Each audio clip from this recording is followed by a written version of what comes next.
What are we talking about? Well, we're talking about 420 parts per million. 420 parts per million of carbon dioxide in the atmosphere, which hasn't been seen since. Right. So we hear different accounts of this. So the 420 parts per million that we have in the atmosphere now is much higher than we've had in the past.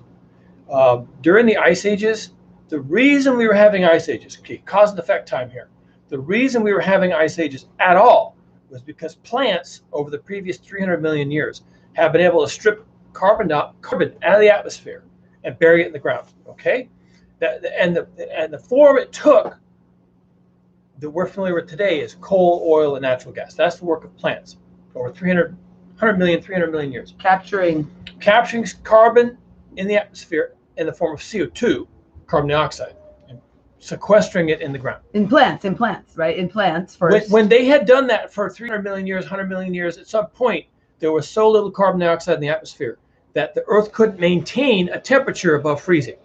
Carbon dioxide is a greenhouse gas. It concentrates heat in the atmosphere. Well, as plants were removing it, they were changing the atmospheric concentration of CO2 to a point where it can no longer collect and store enough heat to keep the Earth from freezing. And so about 4 million years ago, as a result of that ongoing process, about 4 million years ago, the Earth began a series of cyclical ice ages. 4 million years now, ago. Now, the ice ages are cyclical because of orbital mechanics. The Earth goes around the sun, and the Earth and the sun solar system with the Jupiter and all the other big planets create a mechanism by which the Earth tilts differently towards the sun, sometimes tilts away, sometimes towards the sun, sometimes tilts away.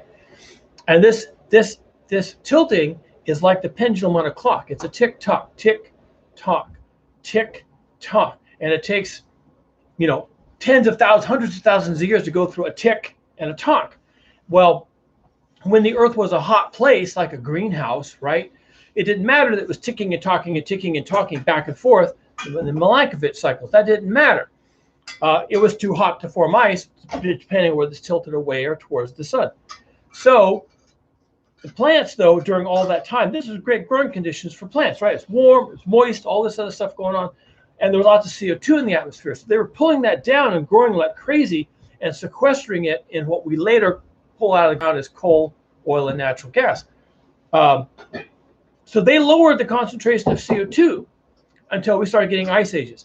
Now, we are currently, in fact, almost all of human evolution has taken place during what we call the Ice Age. About a 4 million year long period of advancing and retreating ice sheets that never went away. Now, before the Ice Age started, the Earth was ice-free. The Earth had no ice on it. Not at the North Pole, not at the South Pole, not anywhere was there ice. Not at the top of the mountains, not at the bottom of the trenches, no ice, because it was too hot. It was a hot house Earth. There was almost no difference in temperature between the equator and the poles. And we had alligators and amphibians living at the poles. And go down to Antarctica and you pull up the fossil record. So plants were slowly changing that situation. Now we have ice. Now humans have been digging up the coal, the crude oil, and burning the natural gas and releasing that stored carbon, that 100 million year effort to store carbon, releasing it back into the atmosphere. And so the concentration of CO2 in the atmosphere is increasing. All right, the plants decreased it. Then we got cold enough because of the lack of the greenhouse gases in the atmosphere to get cold and have ice. CO2 is the greenhouse gas. Yes. And it was being sequestered by plants, taken in by plants. That's CO2. what plants do, right? That's how plants live. And then it buried it is the coal. That's where our fossil fuels came from. So those old plants. So the parts per million component in the atmosphere of CO2 dropped. Now, I've heard two figures, and I'd have to go look this up, but I don't think there's much room for argument. I have two figures.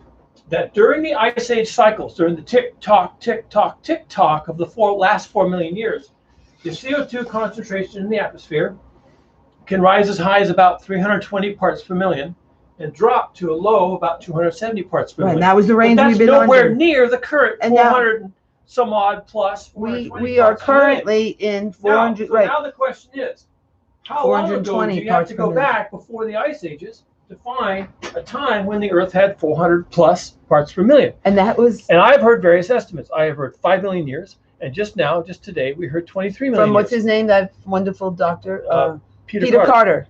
Now, reviews the IPCC. But here's the key takeaway. During the ice ages, we know because of the ice cores that it was oscillating between about 200 and 320. Okay, and depends on whether you're in the last 4 high million. ice or low ice period. But clearly, 400 goes back way before all that. That's 200. He said 220 million years ago, right? Isn't that what No, he said 23. 23 million years ago. Okay, right. That's the big number, though. It's a big number. But 23 million years ago. What that tells you is that we haven't had this level of atmospheric CO2 concentrations since before the ice ages began 4 million years ago. So we are going back. Now, here's the key. We are going back to a period in time, 23 million years ago, when there was no ice on this planet. Now, if it's going to take a long time to melt all the ice that's currently in ice sheets in places like Greenland and Antarctica and the glaciers. But they're melting. But they're going to melt now, okay? Because we're going back to those conditions when there was no ice on the planet. Since we are, they will melt. Simple, okay? That's how it is. It may take 1,000 years. It may take 300 years. Doesn't matter. However, there is enough water locked up in known ice sheets, which we have now measured in great detail. The last number I heard, I'll have to look this up, is that there's over 300 feet of sea level rise in that ice. Now, two things. 320 feet of sea level rise will make this planet unrecognizable from space. I mean, you'll know you've come to an Earth-like planet, but the continent, the outlines of the continents, the connections between continents, the presence and absences of islands like the Hawaiian Islands, all that will be gone. Okay, New Zealand might be just a chain of islands. It's just gone. Okay, nothing there. Also, the conditions that allowed there to be ice on the planet were created by plants over 100 million or 300 million years. They will never do that again. Maybe 100 million years from now, they will have done that again. But we are now sending the planet into an ice-free condition. It'll be a tropical planet. It'll be the same temperature at the poles as it is at the equator. This is not our world. We evolved during a time of disturbance. We are a disturbance species. There's nothing to say that the world that we are going into is going to be hospitable to us at all. We live on grains. We may not be able to grow grains in that climate at all. We may have to revert back to hunter-gatherers completely because there's simply nothing left. There's no animals left either. Yeah, everything could be completely different. And that's where we're now headed. We're headed there. We're now at over 400 parts per million of carbon dioxide. 420. That will never go down. It can only go up. Well, the only reason there's no way to remove it. Right. It took plants 100 million years to do that. Right. They will never do that again. Certainly not while there are humans on this planet. We will be long extinct, and the dolphins will be walking the land on two legs again before the plants manage to pull that off. Right. And that we're even cutting down the trees, and we don't have even the nature, the plant matter. The trees have nothing to do with it. When the ice sheets melt, you will flood all of your coastal wetlands, all of your coastal forests. Everything will be underwater. Right. How many? Talking about losing trees, the Amazon will be under 100 feet of water. Right. All of it. Right. I'm just saying. That's what I'm saying is that we don't even have the ecosystem to capture the CO2 anymore. We've cut that down, and now it's going underwater. Now it's going away anyway. So we're screwed, right? And that's what Dr. Peter Carter, who reviews the IPCC reports, says that, Extinction Rebellion is right. We have till 2025 to go to zero. That's what he wants to see. What? I don't know if that's going to make any difference. Okay. Right. I think that's aspirational. That's aspirational. That it's going to be okay if we do that. Yeah. Nothing's okay. You're kind of crossing your fingers that going to zero by 2025. and the prospects of going to zero Or zero. ever are low, and by the prospects by 2030 are zero. Even No chance of going even to zero emissions by 2030. No chance of it. Right, right. And that was the articles we were reading about this morning. Was about the Kyoto, the climate, the IPCC meeting in 2009 that was in Copenhagen, and it was the Danish report that they were the Africans were crying about is that it was going to create an unlivable Africa, and that it was the 10 billion that they were offering them to mitigate was just going to be for coffins. And he was crying, the leader literally crying, and he says that it's better to cry, that's the African proverb, it's better to cry standing up than walk away. And he was crying, saying that Africa is going, under even a 1.5 C, 1.5. Remember, we're at 1.3 degrees C above pre-industrial levels. Even at 1.5, and that Africa was, the poor nations of Africa were going to be blown. Essentially, there would be nothing, and so he was bemoaning that in 2009. And even in 2009, the report, the Intergovernmental Panel on Climate Change, was saying we needed 40% reduction. It was telling us we needed 40% reduction. That was 10 years ago. And still, when we got the 2018 report that said we needed 40, 45, it was like, oh my God, they're telling us. That's what we never even heard about the 2009 report, right? We didn't hear about it. And that was what they were saying. It was they called it the Danish letter. It was, remember, Denmark is where Copenhagen is, capital. And, the rich countries were didn't want to make the adjustments for their people to reduce their carbon emissions. They didn't want that. They wanted the poor countries to do it as well. And so, that's just today. And we can listen to this report. I'm just going to play it, which is we're looking at billions of people not being able to survive. Peter Carter, expert, IPCC. I was actually going to do a video on that this morning. Oh, on that report? No, on my report. About which one? Extinction. Oh, okay, extinction. And he was talking about extinction too. He was saying Dr. Peter Carter was saying that if we didn't go to zero by 2025, we did have a threat of extinction of life on Earth, including humans. That's what he was saying. Kat says he's going to talk about that as well. Extinction of humans and all life on Earth. And the thing is, we're going to talk about the topic. All right, good. All right, so I'm just going to play this report, and you can listen to Dr. Peter Carter and also Roger Hallam interviewing him.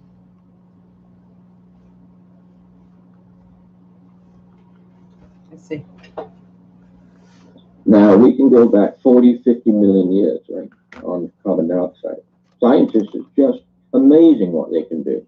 Absolutely amazing. But we are increasing the level of carbon dioxide in the atmosphere faster than in the past 40 million years. That is 100 to 200 times faster than happens naturally, ending ice ages and bringing us into a warm period. It's now the survival of our children, not grandchildren anymore. We're looking at children the world over, and I not just in the poor, vulnerable, most vulnerable developing world. Oh, no. In the United States, definitely in Europe. 2020 is the year. All the scientists have been agreed on this for many years, that at the absolute latest, global emissions must decline fast from 2020. The world's leading expert on ocean heating, who took the trouble to work out how many Hiroshima bombs would need to be exploded to be equivalent to the amount of heat that we've added to the oceans. A few years ago, it was 3 Hiroshima bombs per second. It's now 5 Hiroshima bombs per second. That we're putting off. And that's real.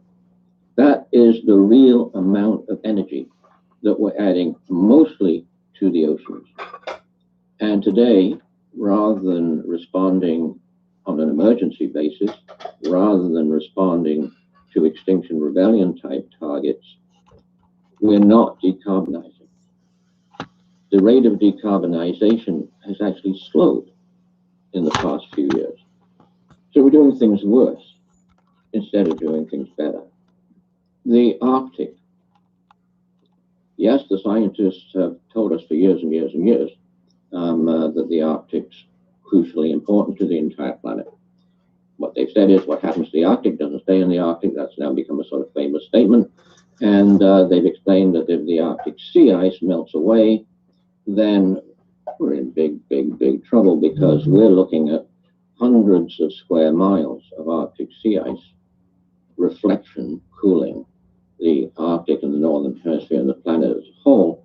We're looking at that switching from a cooling to a warming, as the open ocean has the best or biggest capacity for absorbing heat on our planet.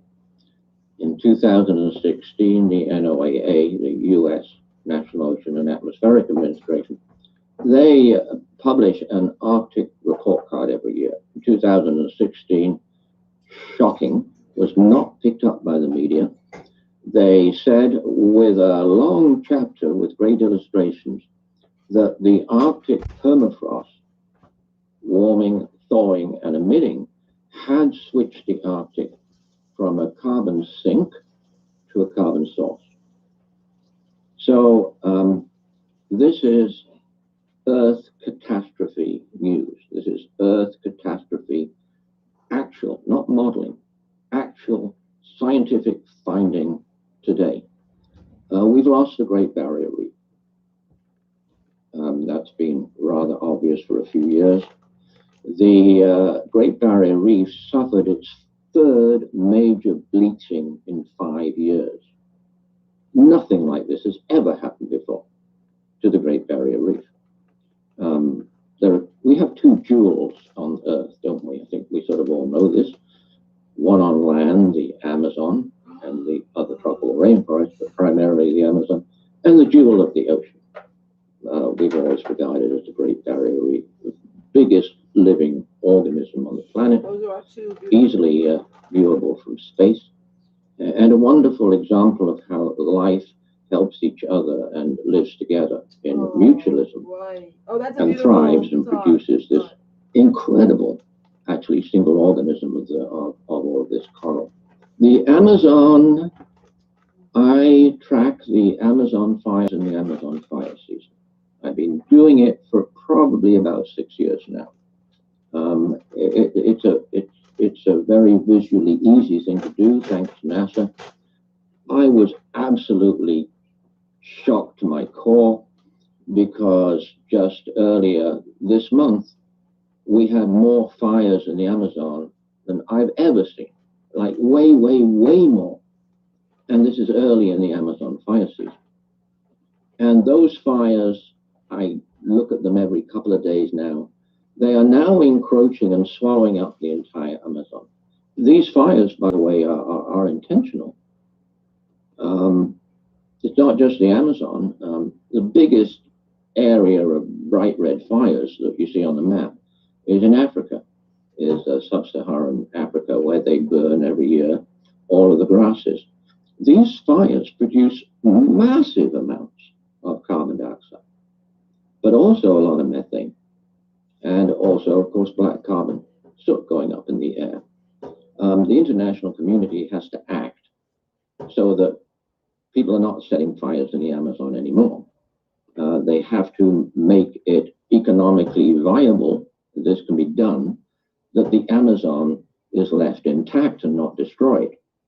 That means, as many people have said for decades, countless books and papers, we have to change our economy fundamentally, because we live under an economy which is inherently.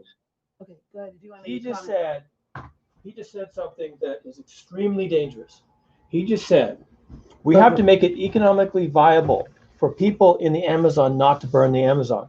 Okay? Mm-hmm. That is deadly, there can be at this point maybe 40 years ago you can have that conversation. At this point, we cannot allow economics or any such niceties to enter into it. If you're going to make those people whole, then you have to bring them into the cities, give them negotiate, jobs, figure out how much we're going to give them, and all this stuff. And we don't have time. We are not floating all the boats. You're saying we don't have time. The economic considerations cannot be considered at this point. Well, that's what Prince Charles says. Now, we need a reckoning. He said a reckoning. We can't do this. Okay, but that's non-actionable. Here, I can certainly see in the future where the international community goes into the Brazil, occupies the Amazon rainforest, and shoots on sight any humans are found entering that area. I could foresee that being a case. Except for the natives. Well, they're not entering. They live there. They live there. Right. That means shutting down the mining, the cattle operations, all of it. Right. If you want to save the Amazon, you don't walk up. You don't send money to Brazil and give it to Bolsonaro. You go in there with the military. You shut down the freeways, the highways, and shoot anybody on site. Right. That's it. Right. And fuck them and their fucking economics. Right. Okay. You just say no. Economics doesn't enter into it. And it's the same story as we here. I guess we could. Okay. Good. Well, the same story here. I was just gonna put it back here to look at it. But we were just making a comment as we went forward. Right. And can't allow that to enter. Right. And the comment that I was gonna make is that just like when the CDC says we recommend nobody flying on Thanksgiving and nobody going anywhere on Thanksgiving. Well, why didn't they shut down the airports, shut down the rail, shut down the streets? That's the kind of thing you have to do because everybody is flying, everybody is driving. We are going, and that's the same analysis Kat is saying about the Amazon. We can't say we're going to make them whole. And yes, we beg you not to fly. Please don't. We are going to try to make you whole. We're going to give you economic growth. The era of negotiating and pleading and regulation is over. We have to do engineered solutions. We have to, Kat's saying, bring the military in there. We need the military on our streets, stopping us from going to the airport. That's what we need, right? There should be no traffic to the airport unless you have some emergency, I guess. No, everyone has an emergency. Oh, everybody's got an emergency. Everybody's got an emergency. It's very important that I fly back to Connecticut to have Thanksgiving with my family. It's very important. It's an emergency. Oh my God. Don't tread on me. Everything's a fucking emergency. And if you don't listen to me, here's a gun to, that's what they'll do to the police, bringing their guns to fight their way into the airplane. Do that with the police. All right, fine. They do that with the shopping cart collector at Food Max. Right, exactly. He didn't have a gun. They'll say, oh, that's why everybody needs guns. Anyway, all bull. BS. All right. So are you done with that? You're saying anyway, it bothered me that Peter Carter said that. Right.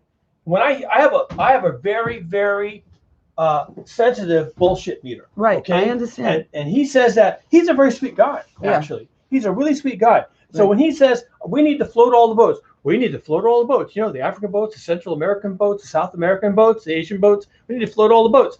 That's going to put us to 5 degrees C over pre-industrial. Okay, floating all the boats. Everyone has in a car and a Tesla, and everyone flies and everyone does everything. It's like it's a suicide pact. We're doomed. We're fucking doomed. It's a murder-suicide. If we're going to float all the boats and everyone in this economy has to be growing at 4% a year, then we're doomed. We're just fucking doomed.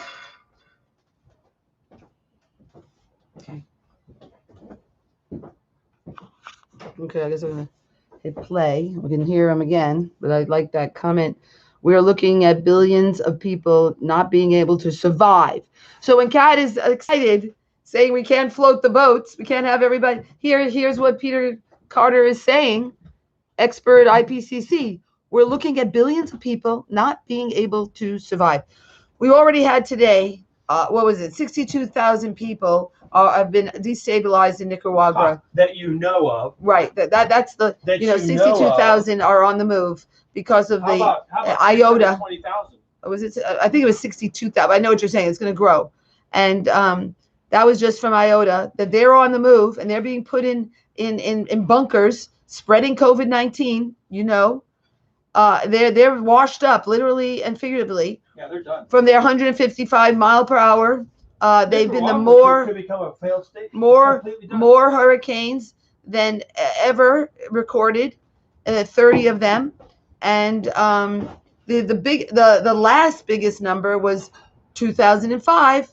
So still in the range of our fossil fuel driven heated ocean events that we're getting all these hurricanes, and so it's happening. It's what do it's called.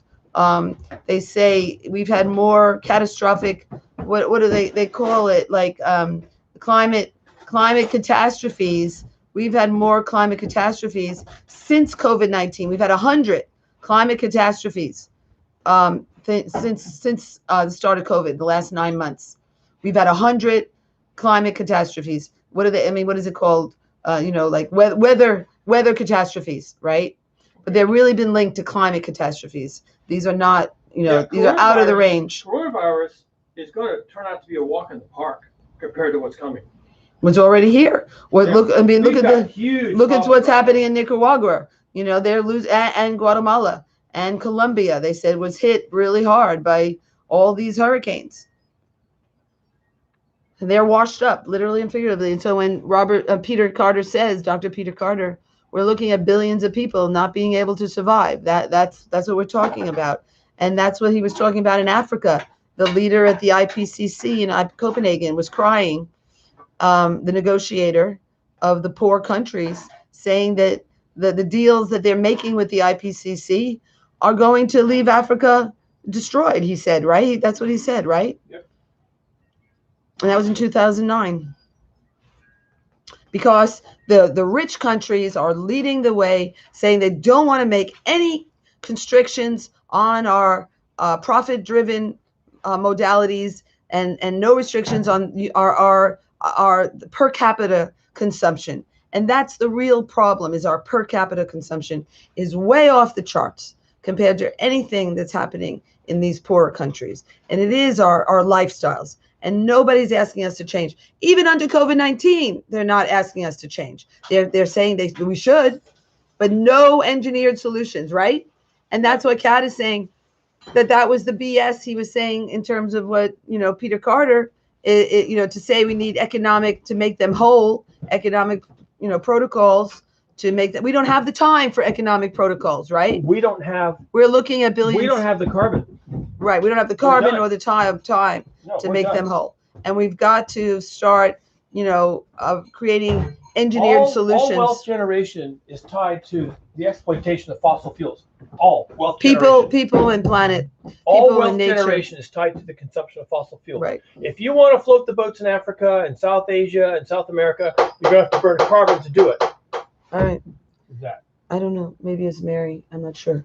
Okay, sweetie. So I'm just going to hit OK on this. Destructive of the entire planet. It just needs to be said, doesn't it? I'll be right there. What the overview is. And one of the big problems, as I'm sure many people are aware, is you just get a scientist talking about a little bit over here or a little bit over there. And it's a bit like talking about little bits of a body. You need to know what's happening to the whole thing. It's all connected, like, otherwise it's fairly illogical. And what you've done brilliantly is just, lay out the top things that are going on: the Arctic, the methane, permafrost situation, the Great Barrier Reef, the forest fires.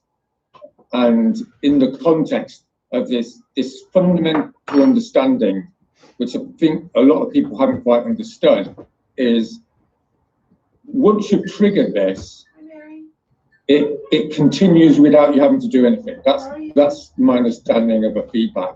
And so in principle, like, if you stop, the whole thing's carrying on. It's like you've started an engine or something, isn't it? It's like it's on the go. And I think this is the full horrific sort of realization. And realistically speaking, it's not like you can switch it off tomorrow anyway. I mean, a matter of years, yes. So we've still got a few years to, even if everyone was totally with the program on it, it's still going to take a few years to get down to zero. So, but just to make absolutely clear here, what we're looking at is having no human beings on the planet forever. right? That's what extinction means, is it not? I mean, that's what we're talking about. Can you just confirm to everyone, as a scientist, that's what an existential threat means? It's not some abstract thing. It means there's no humans, and when there's no humans, there's going to be no humans for infinity. Yeah. I mean, as our UN Secretary General Antonio Guterres said, this is now an existential threat. That's a threat to our survival. That's what it is. But you see, we're in the sixth extinction, right? And it's accelerating at an unbelievable pace. It's almost certainly the most rapid extinction that the Earth has ever experienced. If we continue to emit, right, there's no question about what's going to happen, right?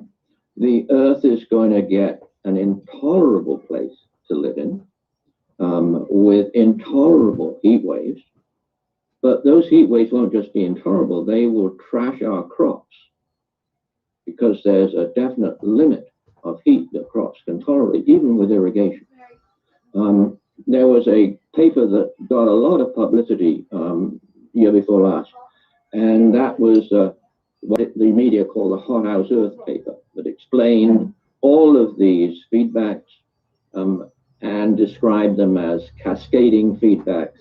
A good description is the domino effect.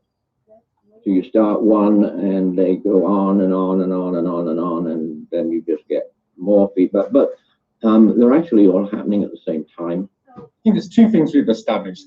Number one is if this carries on, there's going to be no humans left. The humans are going to die, and that's going to be the end of the human race. That's point one. And point two seems to be the mechanism through which this happens is through a compounding effects of positive feedbacks, lots of different things triggering themselves, triggering each other, and then triggering themselves even more and even more. Let's just spend a few minutes just being honest with ourselves. But it's not like suddenly someone will click their fingers and the human race is going to disappear. As I see it, and maybe there's no words to adequately describe this, we're looking at the suffering and death of billions of human beings. This isn't like they just get up one morning and die. Like, this is a slow death scenario for billions of people. And just explain it, if you don't mind, like, one or two of the mechanisms through which this mass death happens. Yeah, mainly it's food and water, of course, right? Global surface heating and climate change causes multiple damaging adverse impacts on crops. I mentioned the Amazon, and I should also mention the shocking situation in Siberia, because Siberia holds most of the world's permafrost. And we have unprecedented fires right across Siberia today.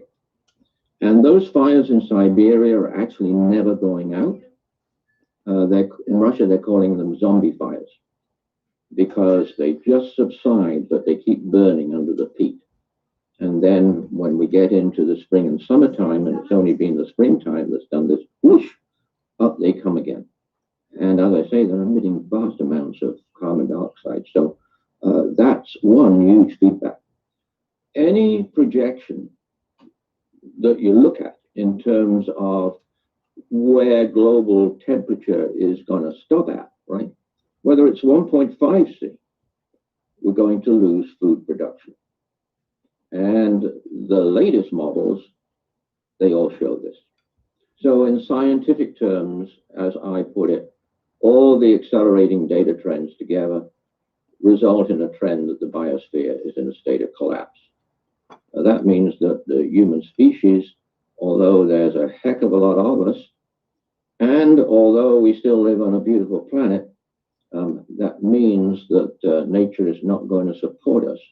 There's a specific mechanism, I think, here. I mean, obviously, I've been a farmer for 20 years, and one of the things that I have difficulty communicating to people is to destroy a crop, you don't need to be at like 20 degrees centigrade or something higher than normal. You just need it to be 20 degrees higher than normal for like 2 weeks. Once you've killed a crop, it's like, it's like human beings. Once the crop's gone, it's not coming back. And then if that's happening, on a critical mass of different places, like I think it did about 3 years ago when food production was down 20% in the US, Europe and Russia, wasn't it, or thereabouts, then if that continues for 2 or 3 years, you're literally going to run out of food. We have research, Roger, which has looked at the possibility of what they call multiple simultaneous breadbasket failure. And they say, yes, that's what we're heading for. And what that translates into everyday life is you go to the supermarket and there's no food.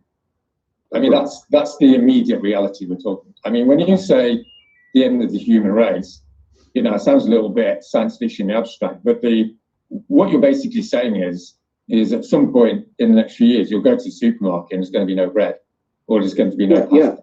Yeah. I mean, it should be well recognized that the past 10,000 years, when we made our greatest invention ever, agriculture, right? The past 10,000 years has been most unusually stable with respect to the climate, most unusual. And all at the same time, and this is fascinating, in various parts of the world, agriculture was developed about 11,000 years ago. And then we just got better and better and better at agriculture. Actually, we're now too good on agriculture. Agribusiness is not good. And we know, and the research confirms, that in all aspects, organic agriculture mixed with hedgerows, woodlots, right, is the best form of agriculture. So we definitely do have to switch our agriculture, because our modern agriculture is a huge emitter of greenhouse gases. All of our energy and climate plans of all governments and corporations, right, are all for not only continued greenhouse gas emissions, but for continued increasing greenhouse gas emissions. So we're headed for a post-agricultural world. We're changing the climate of the past 10,000 years into a completely different climate, which is not an agricultural climate. And when you say a post-agricultural world, what we're saying, again, to be blunt, is not enough food to feed people. That's right. And billions of people starving to death. That's right. We're looking at billions of people not able to survive because of starvation, water deprivation. And then, of course, you pile on the diseases. For many, many, many years, the infectious disease experts, we've just had an experience of it with COVID-19, have warned us that actually all of the infectious and communicable diseases are going to be increased by putting up the global temperature and lots of floods. It's a recipe, it's a suicidal recipe, and the only plans we have are plans for global suicide. As someone that's got more of a social science background, for me, there's also tipping points and positive feedbacks in social systems as well. That if you've got not enough food and you've got infectious diseases, then you're going to create social breakdown. Social breakdown is going to reduce security. Security is going to make it more difficult to transport food, to grow food, which is going to create more infectious disease, which is going to create more social breakdown. In other words, all these things are interrelated, right? And they go exponential. It happens fast. It doesn't just gradually creep up on societies. Right. Once a society, passes a certain point, then it all cascades downwards into chaos and slaughter and death. And that's what we're looking at. Yeah, we're now looking at what people call, the unthinkable, but we can't afford not to think about it. So the great thing about Extinction Rebellion is challenging us to think about it and look at it. And it's bleak, it's grim, It's very late in the day. The 2007 IPCC assessment stressed over and over and over that emissions had to be in decline by 2015 for a 2-degree sea limit. we're years too late. So we really have to give ourselves a good kick up the backside, and really everybody has to take a hard look at this. No, I want to bring us on then to something that you've been very vocal about and have been so impressed by, because so many scientists, I mean, a lot of presentations would finish here, wouldn't they? I've watched hundreds of presentations of the science, and the science, you know, most of the time the scientists will say, so to summarize, we face an existential threat. A few of the scientists will actually go on and actually admit we're looking at the indescribable suffering and death of billions of people. And that's just starting to happen. But no one hardly actually talks about the moral and political implications of what actually it means to knowingly and consciously, in full view of the science, engage in a project that is going to lead to this much suffering. And I'd like you just to say, you know, you used to use this word evil and you've used the word crime. Why have you used those words? Why do you think that's appropriate at this point? It's a crime. It's a crime against humanity. It's actually a crime against all humanity, right? If we start calling it a crime, as it is, I call it the crime of all time, then at least we will switch the discussion to a level that people can actually understand, right? You know, you can give people all these numbers, but they're just numbers. You can show people graphs, but they're just graphs, right? We are now, our business model, our perverse, irrational economics is destroying us. It's destroying the planet, disrupting all the oceans, poisoning the oceans, the entire oceans with acidific. I wanted to hear what you were going to say. We're recording. I know. I was just going to be back on you because it's really important what you were saying, which is you don't want to talk about economics. And this is where, you know, I'm having trouble with like our city when we were talking about banning leaf blowers. You're going to have to turn that monitor. No, I look at you. Is it working? Yeah, I'm seeing you. Yeah, Looks you're crooked. on. Oh, well, it looks fine. It's okay. Okay, good. Okay. Well, it's kind of sitting in this burnt spot on the monitor, and that's not good. It's going to fall off. All right.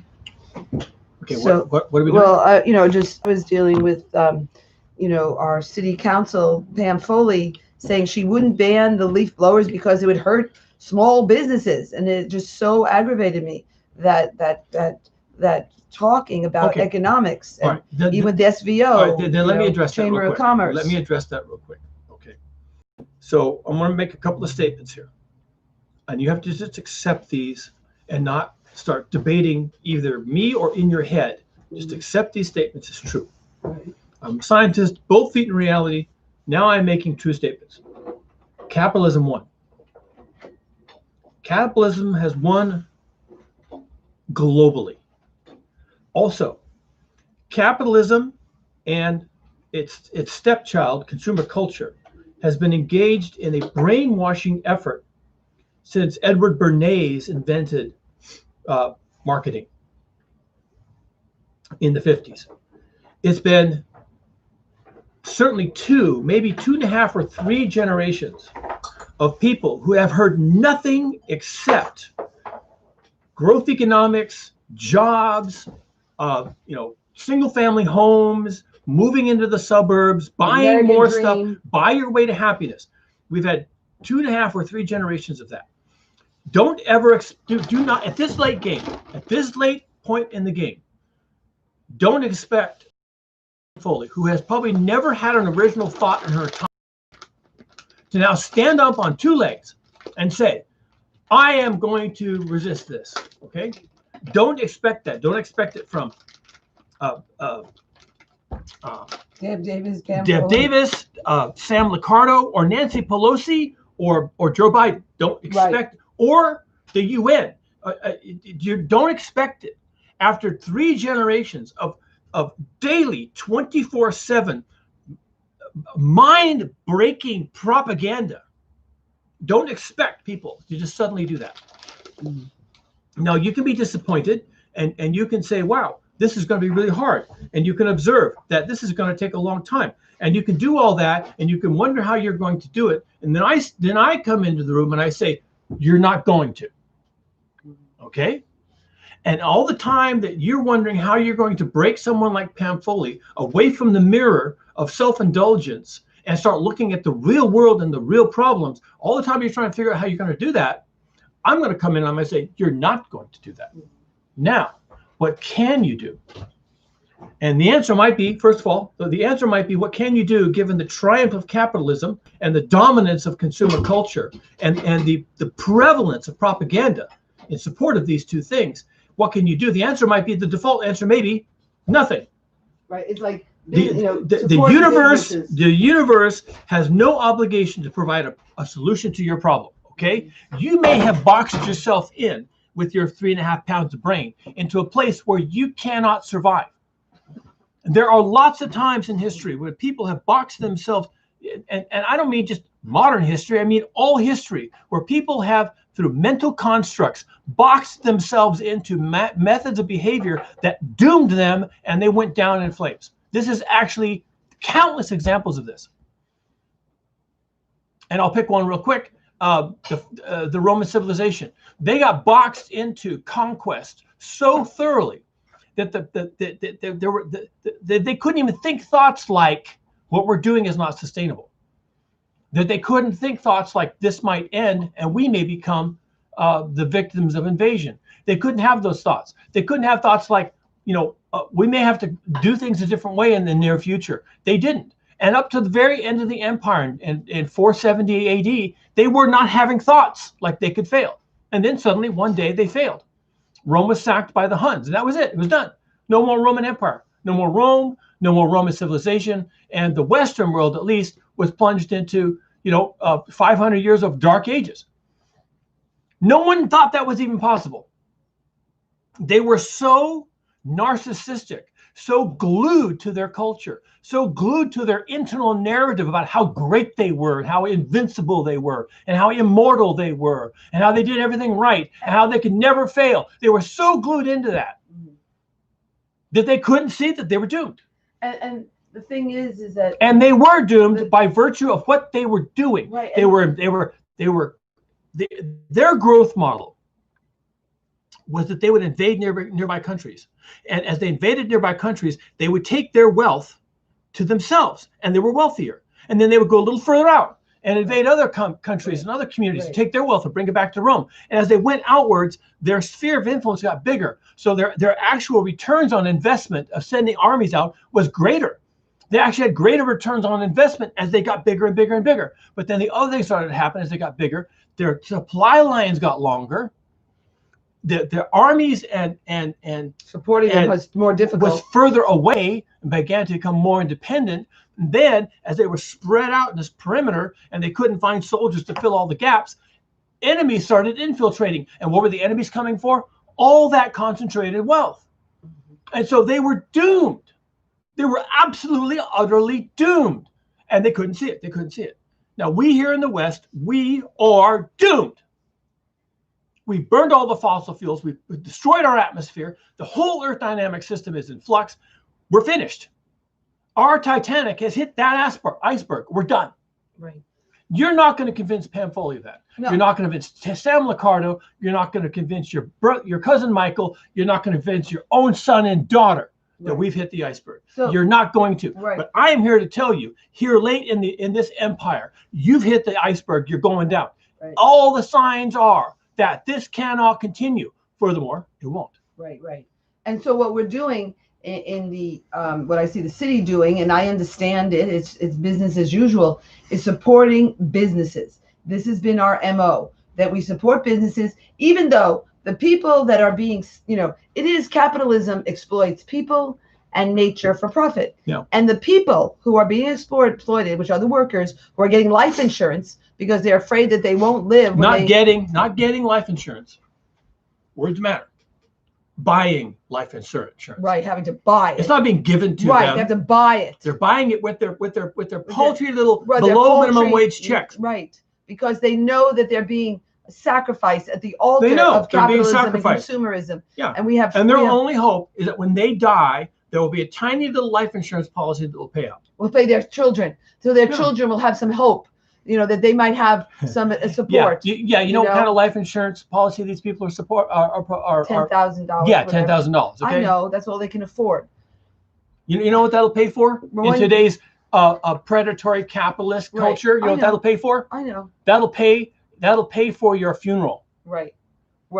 Yeah, and that'll pay for your funeral. And that's what the so your kids don't have to pay for your funeral. The leader in Africa, Sudan, who was at that climate conference says he says that the $10 billion being pledged by the West would be enough to buy the coffins for the people in Africa. Climate change in 2009, and so this what you're saying is this, and this is what's frustrating to me, is this model of supporting businesses, which we saw with Donald Trump supporting the airlines. We're seeing it right here in town. Right, and we're seeing it in town. Yep. It keeps going, and it's that model that you say we've been brainwashed to say. You are lamenting the corrosive influence of 300 years of propaganda, capitalism. Of propaganda and capitalism. Yes. That we're going to get our money and from I am here businesses, to tell you from businesses. Capitalism won. Right. And that's the model, is that we get our money from capitalist businesses that are raping and pillaging nature, fossil fuel based. Well, if you're Sam Liccardo, currently mayor of San Jose, and you plan on running for governor sometime in the next few years, that's exactly your success model. It's supporting businesses. Because everybody knows. The way you get into political office is you get money from corporations. Right. And then you do their bidding. And that was the SVO. And it was just like, and you're saying that Dev Davis is culpable. The politicians are culpable or responsible, even though they say they're not. The law says that it's part of that. Oh, hey, well, don't even go there. Stay on topic. What are you trying to say? No, but it is part of that issue of. No, it's not. No. You're acting like policy wonk. Don't do that. No, the policy is the issue of that businesses are people. It doesn't matter. It is businesses are people. It doesn't matter. They're allowed to spend money. It doesn't matter. What's your point? Well, they can spend money independent of the politician to do their work. They represent capitalism. Right. What did I say 45 seconds ago? I said capitalism won.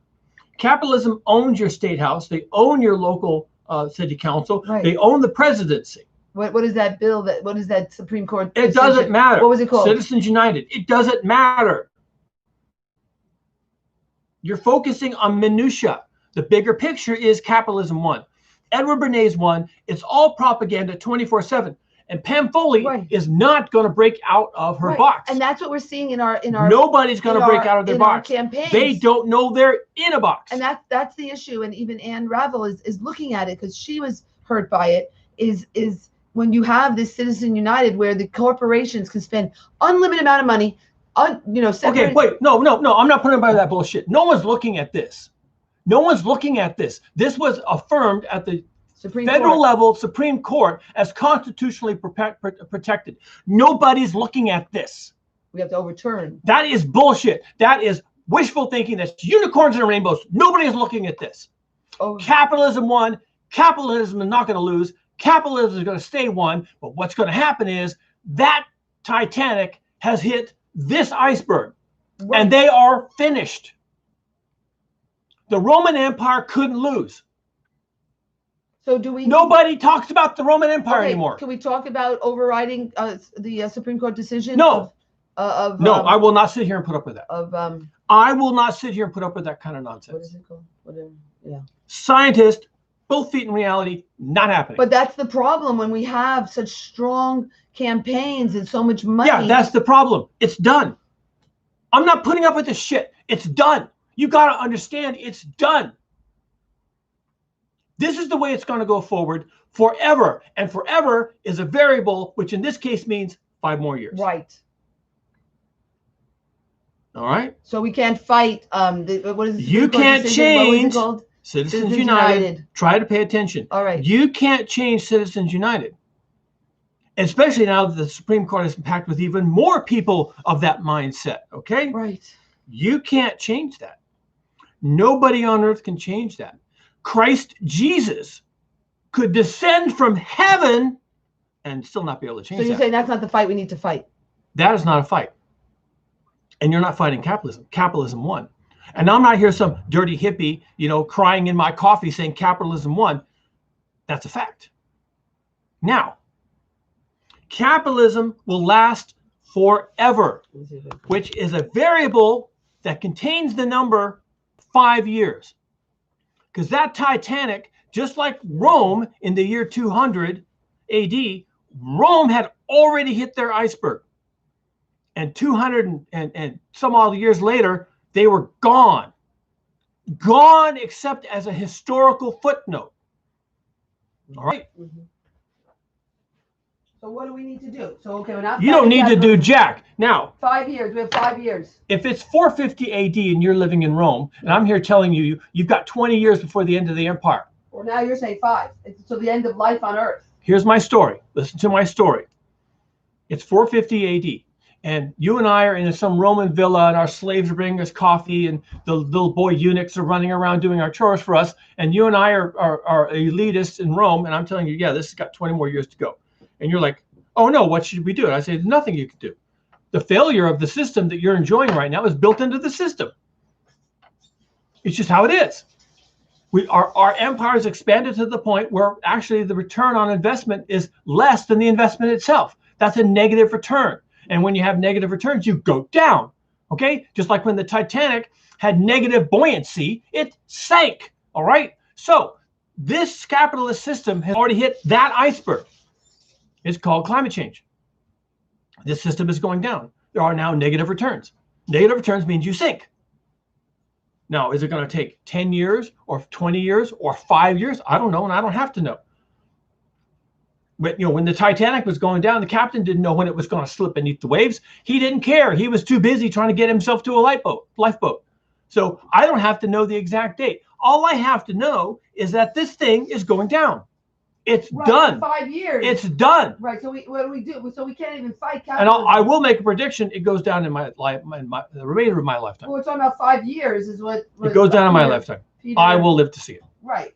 Okay. So if Peter, what's his name? Peter Carter. Peter Carter, and you're saying it too, we have 5 years. So we can't fight. Just like you said, we can't fight economics. Okay, Okay, now be very careful. Be very careful, because you just did something. And my bullshit meter just pegged. We've got 5 years. Okay, back up.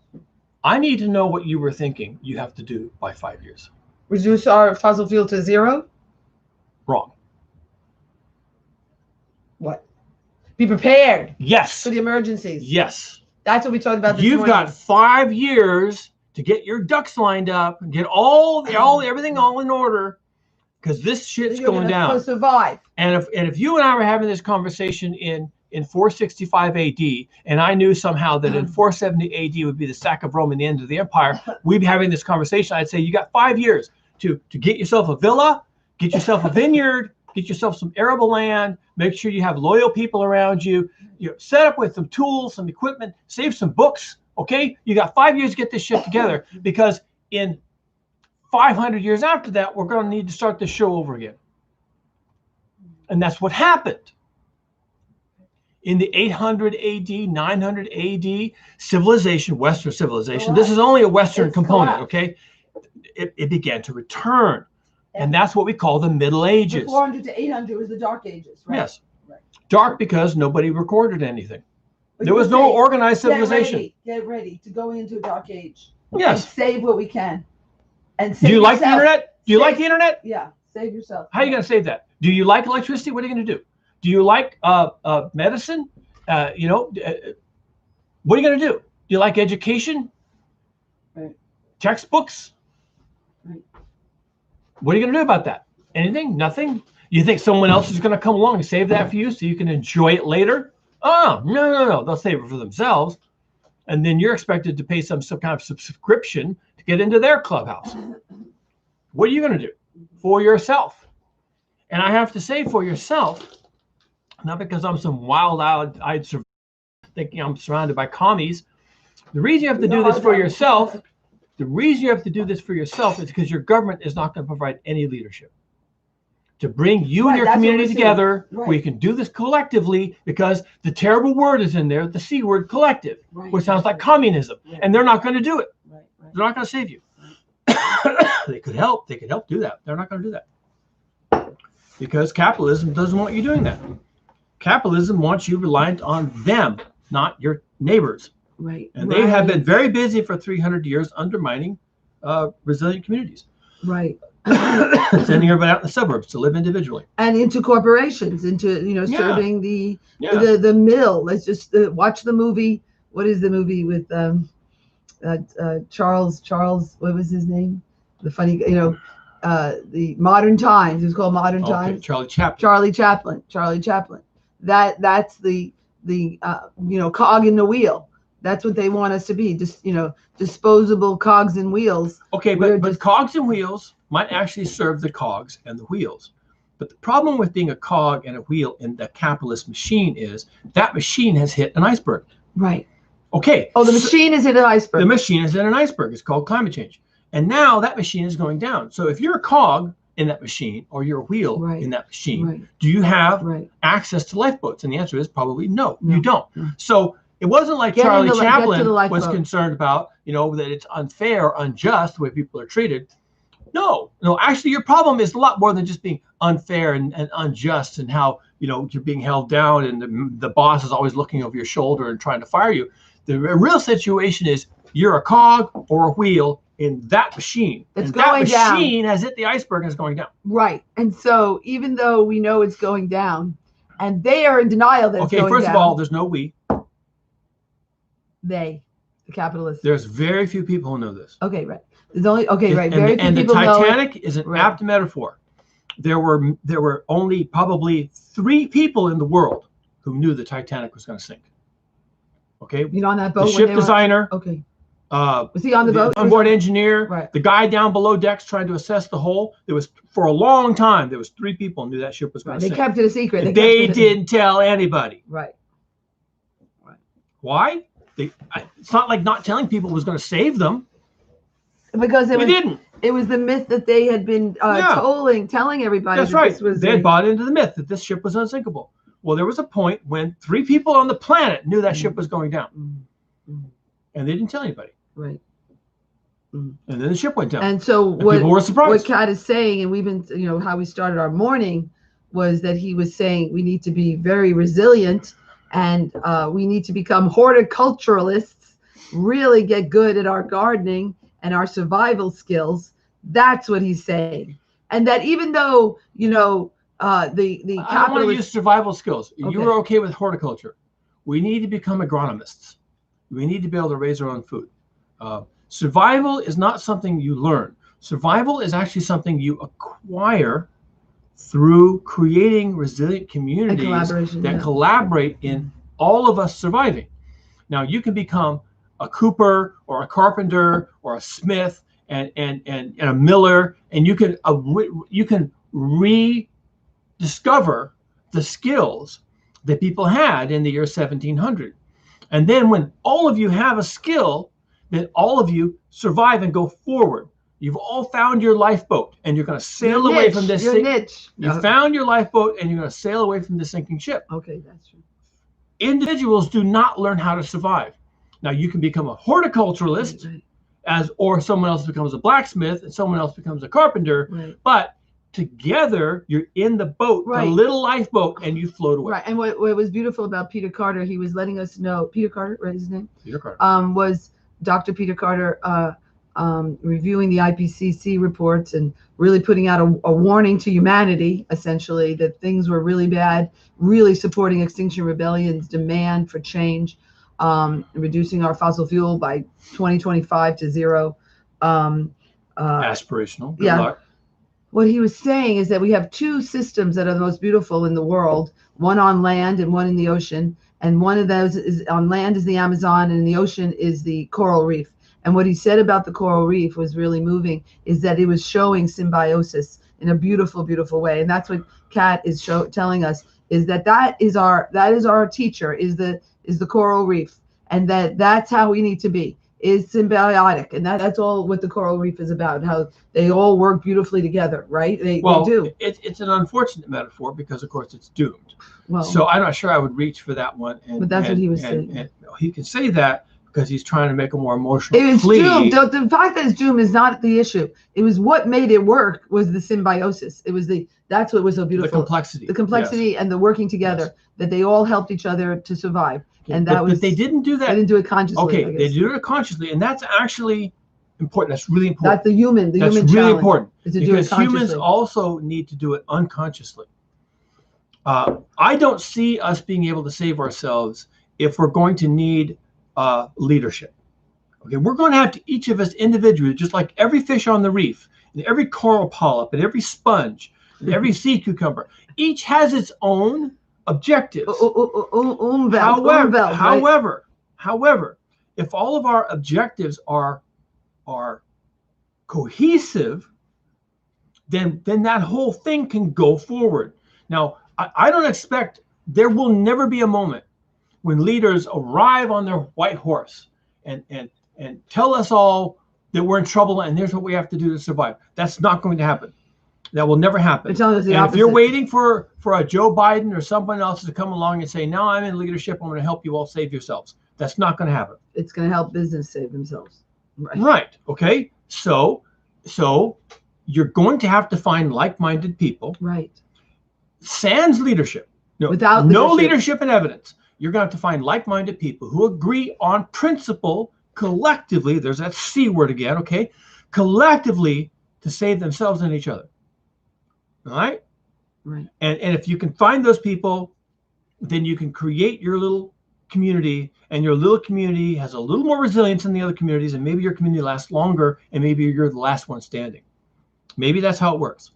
And it's possible that won't even be good enough. The default in this case is failure. Failure of leadership, and in the absence of leadership, failure to collectivize, and in collectivization, to fail anyway, simply be overwhelmed by the problems. The default at all levels is failure.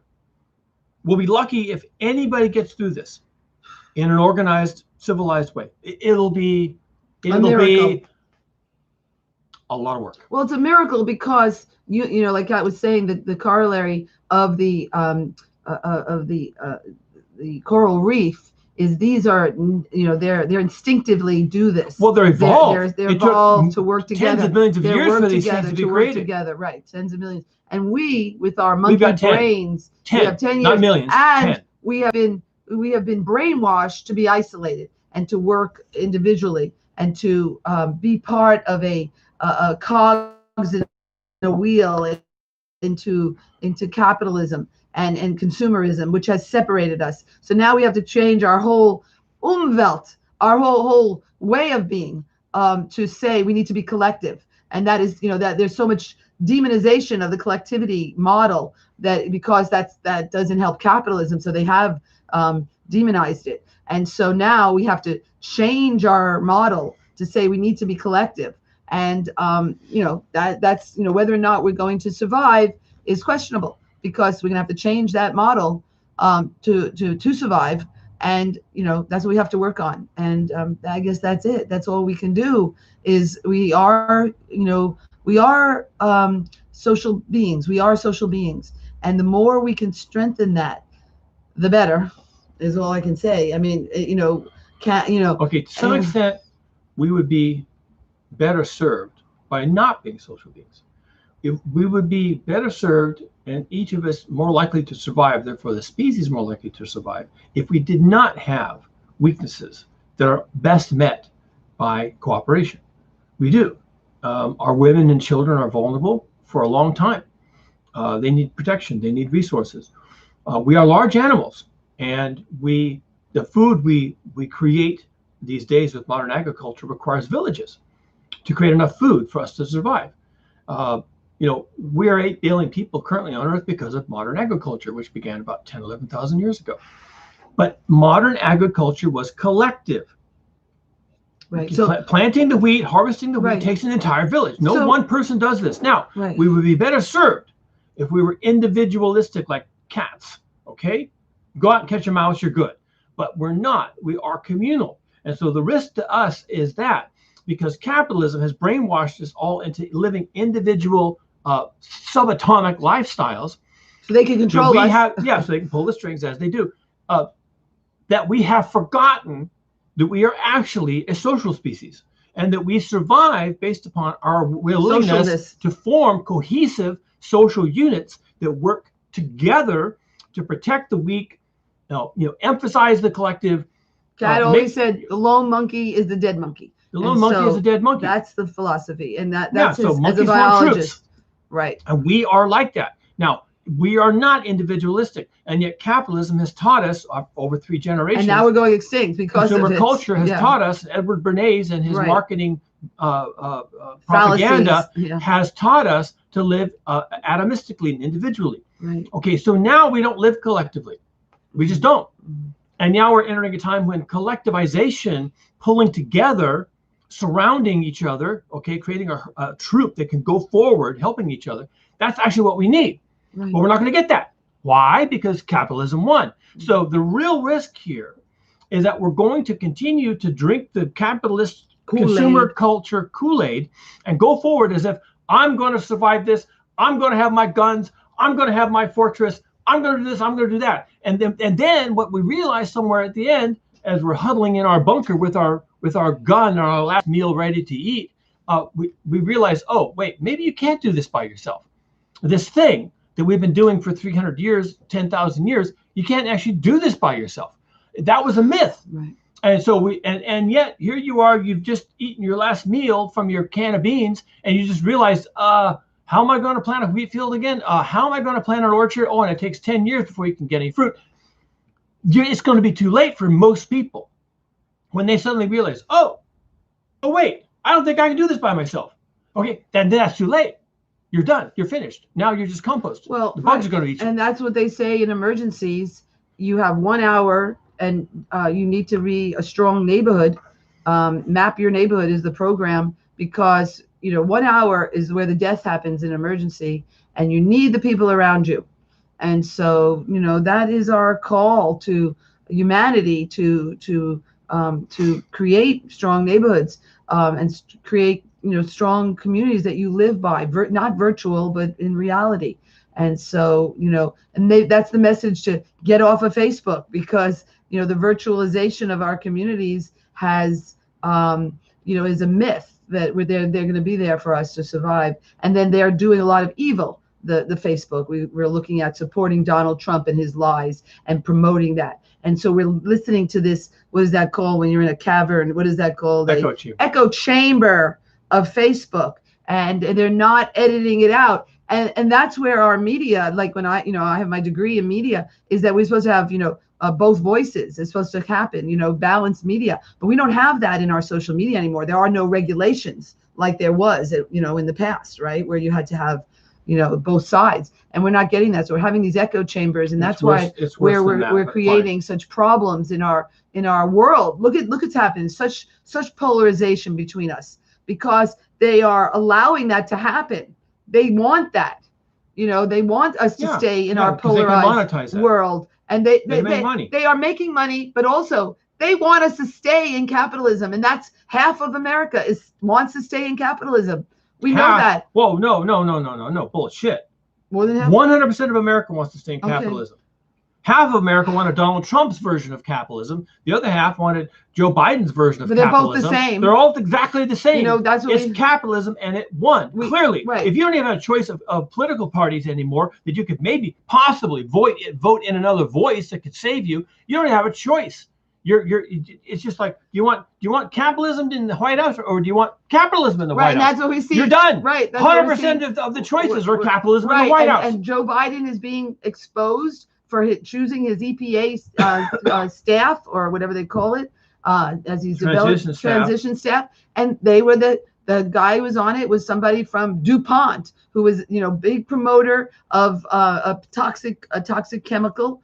And Erin Brockovich is taking it up and saying, you're kidding. And she wrote look it up. She wrote all about it. Joe Biden. She said, Joe Biden, you're kidding. It doesn't matter. And right? We had to get rid of Donald Trump. Right, I know. He's a fucking asshole. But so now we got Joe Biden, who's less of an asshole. But not any change. There isn't any change. It's true. The capitalism still won. You go to the menu and so do you want capitalism for lunch, or do you want second option is also capitalism? And it's options. All your lunch menu options are capitalism. Right. Capitalism won. Right. They came in and rewrote the whole menu. And that's what Kat is saying, is that, are we going to change City Hall? Are we going to change? Like my father would always say, you can't fight City Hall. Okay, I'm not saying you can't fight City Hall. I'm saying you can't change City Hall system. You're embedded in. Okay. Yeah. And we're seeing it from the top down, from the federal government, the state, even Gavin Newsom and his BS. And then there's Mayor Liccardo and his BS. So it's all there. And Joe Biden now, even at the top, BS. All right. And so I'm here to tell you that this is just like Rome. Right. At the end of the empire, everybody was extolling and celebrating the power and might of Rome, right up until Rome was sacked by the Vandals. Okay, and then they didn't talk about that anymore because Rome was gone. Right? They were all living out in the countryside, picking shit with the chickens, and it was gone. And maybe they sat back and said, "Boy, do I feel like a shaved tail Louis," because I was just saying last year shaved tail Louis. I was just saying last year how Rome was going to last for another eternity, And look at me now, I'm living in a hovel, and I've got a couple of chickens and a pig, and I feel lucky. All right. Oh, and don't forget the thousands of people that are online for looking for food. Now, we're not seeing any of that crap. What's really going on in America, we're not seeing it. All we see is the stock market going up. Why would they let you see that? Right, and they're not showing us Nicaragua. Why would they let you see that? You're also not seeing the bodies piling up in temporary morgues in the parking lots of El Paso, Texas. You're not seeing any of this stuff. They're not going to let you see that. Right. And when the economic system finally fails, and all these families get turned out of their homes and the rent moratoria has been rescinded, you're going to have 20,000 families, not individuals, families, children included, 20,000 families lined up right down Stockton Avenue. Yeah. And Trump has been denying about COVID, and that's true. And he's denying about climate change.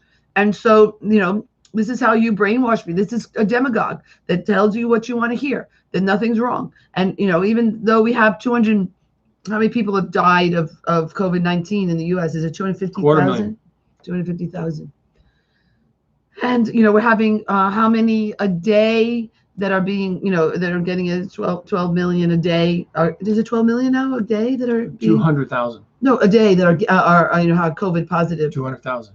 I thought a million. We're in the millions or something. What was that total? That went from 10 million? Oh, that's world? Or what is the 10 that went from 10 to 11 to 12 million a day? Right? No, total. Total cases. Total cases in the U.S.? Yes. Right. That's what I'm saying. COVID positive, 12 million. There's 12 million cases. Yes. Right. And we're going up in 6 days. We went from 11 million a day to 12. A day? 11 million a day? No. Million, 12. And our daily, we're going up by 200,000 a day. Right. 200. We just hit that. Do the quick math. 5 days, you get it to another million. Right. 200. Right. That's the quick math. Right. All right. So that and Donald Trump has been denying it, and the whole thing with climate change. This is not the topic. Okay. The topic is that doesn't matter, because even when you get through that and you put that behind you.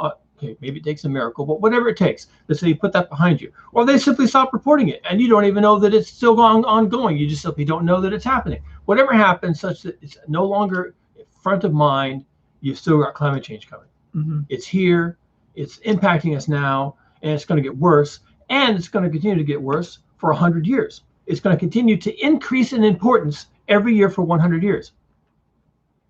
And then when it finally stabilizes and it's no longer hitting us harder every year, then it's going to hit us that hard, wherever it ends up in 100 years, it's going to hit us that hard for 2,000 years. Every year it's going to hit us that hard for 2,000 more years. That's what you're up against. And nothing today is going to survive. Nothing. Right. Oh, really? Nothing will endure. Nothing we have today will endure. That's what Kat's saying. That's the message from the warning from the scientists. When Rome fell, nothing about Rome endured. Nothing. Okay, the rocks. They piled up rocks into interesting shapes. Those endured. That was it. So he says we need an adult conversation about what's going to go forward. And, that's where people are not making the changes, in terms of even building our Google village as we make our changes. Nobody's making the changes. And Kat says the car apocalypse. He says you know, we're not most likely going to stop it this time. We know, even though I'm bringing it to them saying we, you know, should stop it. We shouldn't build car infrastructure. We need to stop that. But he says it will change when we do have a car apocalypse from all the 55,000 people coming into San Jose, and in the stroke of a pen, they're going to ban the cars, you know, because it's going to be so bad that it's just going to change. Because the system will collapse. Yeah. They've just kept going along like it's going to be nothing but happy stories, and it's going to collapse because you can't bring in a campus that size in this urban environment with this poor of a infrastructure and not have it collapse. So it collapses. So that's on the table. And then that's the end. And then there'll be legislation that says no more cars. You know, that's what he said. I don't know what there's going to be. It could simply be that there's so much. Here's another option, that there's so much road rage, right, that people become frightened to go out of driving their cars to downtown because they see murders every day. So they stop doing that, and they figure it out on their own. They move into town, they work from home, they quit, and they go work in the Midwest. I mean, who knows what they're going to do? But the system collapses regardless of whether the elites help with that or they don't help with that. And the elites are not helping with it. They don't want to take the suggestion of us working from home, WFH. You know, they don't want that. You know, that doesn't make them money anyway. So that's the talk for today. I guess that's the last They want more word. Control. Yeah. More control. The elites want more control. How do they get more control when you don't work at home? When you're sitting there in your cube and they can walk by and they can see what you're doing on your computer. That's true, right? Of course they do, right? And that, you know, how long your break Not that it makes any difference. How long your break was? They want that control. Come back. Look, the people in leadership are sociopaths. They got where they are because of who they are, and because of who they are, they want control. Right. That's their personality flaw. That's their particular disposition. We created multi-million dollar businesses. No, that's not how you create multi-million-dollar businesses. You do that by exploiting humans and nature for profit. And that's where you're not back on time. You're fired. You're exploiting humans. Yes. That's the kind of attitudes that, you know, you're fired and everybody sees that they were fired. So then they do come back on time. And this is how you create a, you know, control of the it's even workplace. It's even worse than that. And they want that. Yeah. What? Yeah. That's the least of your problems. Pretty soon, it's also that you never say anything about your working conditions. You never say anything about your wages. You never protest if the boss is molesting you in the break room. You just don't say anything. You just always toe the line. And if you don't toe the line, there's 100 people lined up at the back door to take your job. Right. And that's what they like. They like all that control. They like that kind of control. That kind of control. And they want that. These are not the nicest people. That's what kept capitalism going, is control. Yes. Just like they control assembly lines and they dial up the speed a little bit if people are looking a little too relaxed. Those people, they're like they're slacking. They just turn up the speed a little bit. And Jeff Bezos in his workplace, that everything was controlled, and how long you were in the bathroom, you were only allowed 2 minutes. You know, there was a lot of that kind of control. Of course. That's what makes capitalism spin and go up. Exploiting humans and nature for profit. And they couldn't do that when we work at home, so they don't want that. Yeah. All right. So we got to fight for that. And even if it doesn't matter, you're working from home, you're still answering the phone, you're still writing code, the productivity hasn't gone down. Their personality flaw is that if they can't see you on the phone and they can't see you typing on the keyboard, then they have anxieties about what you're doing. Even if your productivity doesn't go down, even if your productivity goes up, their personality flaw is that they have anxieties about that. And if they see your productivity go up, then they're suddenly thinking, oh, I could get more work out of these people. If he brought them in the office. Yeah. I need to get them in where I can really watch them, you know? Really get it going. Look at the productivity I got by sending them home. Boy, I can triple that if I get them in here and I whip them with a whip and a chain, you know? And that's their personality flaw. That's the kind of people you're dealing with. All right. They're not nice people. Okay. Managers are not nice people. All right. They'll tell you they are. Capitalists. They're not. Capitalists are not nice. They're exploitative. They're rat bastards. Most of them. Yeah. Done.